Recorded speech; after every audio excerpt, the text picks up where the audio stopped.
What is up, guys? So in this video we are unboxing and maybe take a quick spin for the Spurcycle, and I don't know what this is called. It's their bicycle bell. So Spurcycle bicycle bell, I guess.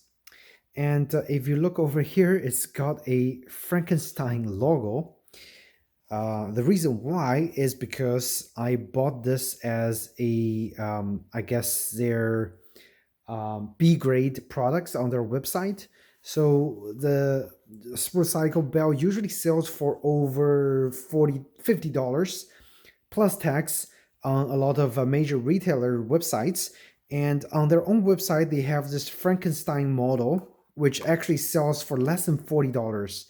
That's a huge price difference. And they claim the this is the B stock, so it might have some cosmetic defects. However, it's gonna work as good as brand new Spurcycle doorbell, bicycle bell.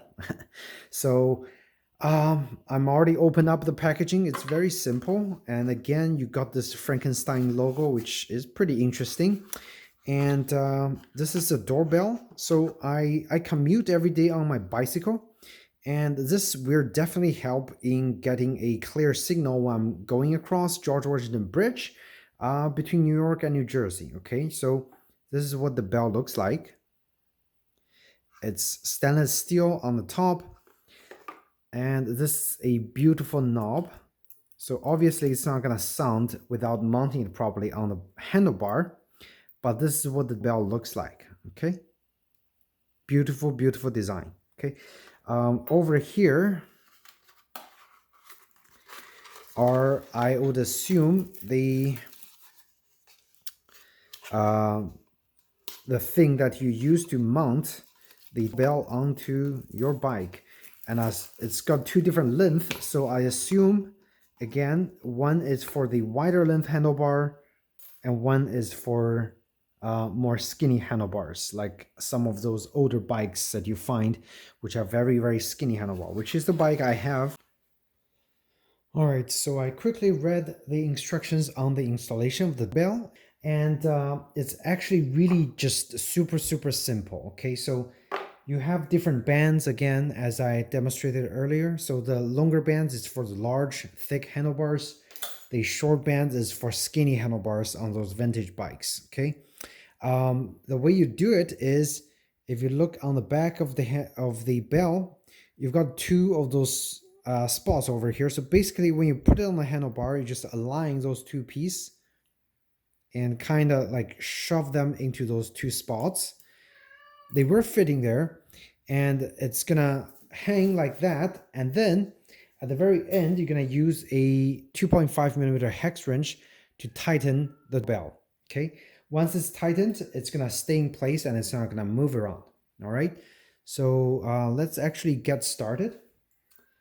So first step first, since I do a lot of leather crafting, as you can see, I prepared this piece of leather over here, so it's not gonna scratch my handlebar if I tighten it, which is pretty nice. And I'm gonna tighten it probably somewhere close to the handlebar so I can reach it fairly easily. Let's see. And again, somewhere.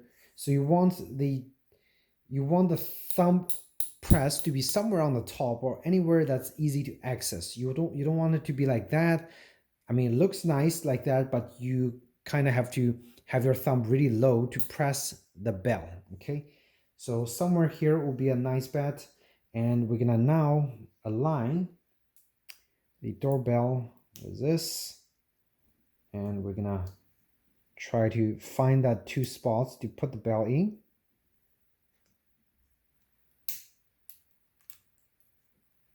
And it's already halfway done. So the last step is using the 2.5 millimeter hex wrench, and we're just gonna tighten it.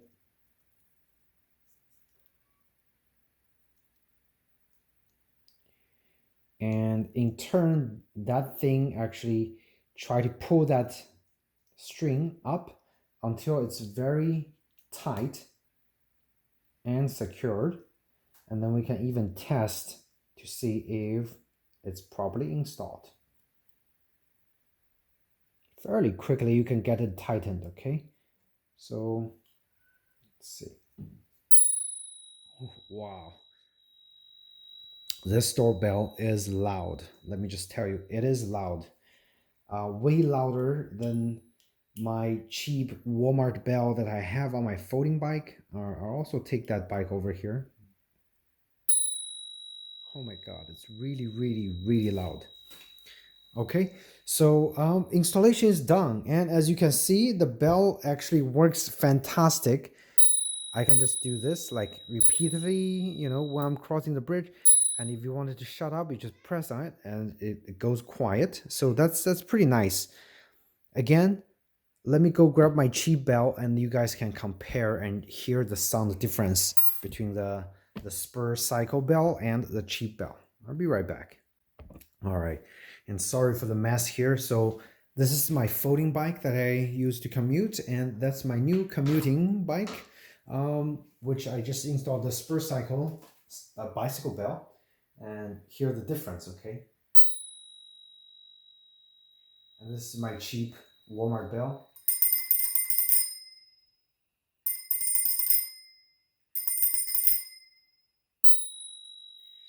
I'm not even hitting it hard. I'm like tapping on it. And this one, the sound is very muted. It doesn't travel as far. I've had it for a few months and it's actually kind of degraded in sound quality. So this is like really crisp and loud, okay? So huge difference. Either way, I'm gonna still have my cheap bike bell on my folding bike. I'm gonna have this Spurcycle bicycle bell on my new commuting bike. And I think this is a much better bell for only $40, slightly more than $40 shipped.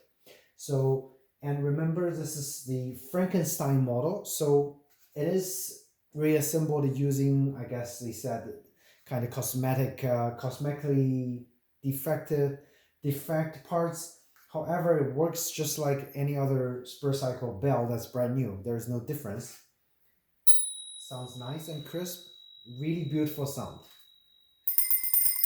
And this is just silly, okay? I mean, it's cheap and it works in a pinch, but this sound just travels really far away, okay?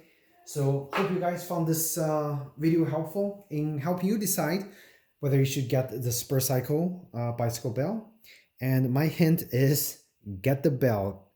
And if you want to save a few dollars, get their Frankenstein model, which is a lot cheaper than the brand new model.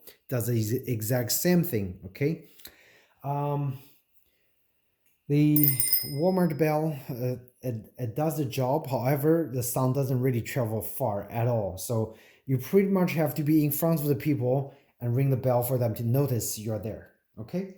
So questions, comments about the Spurcycle bicycle bell, feel free to ask me in the comment section down below. Otherwise, thank you so much for watching this video, and I will see you guys in my next video. Take care.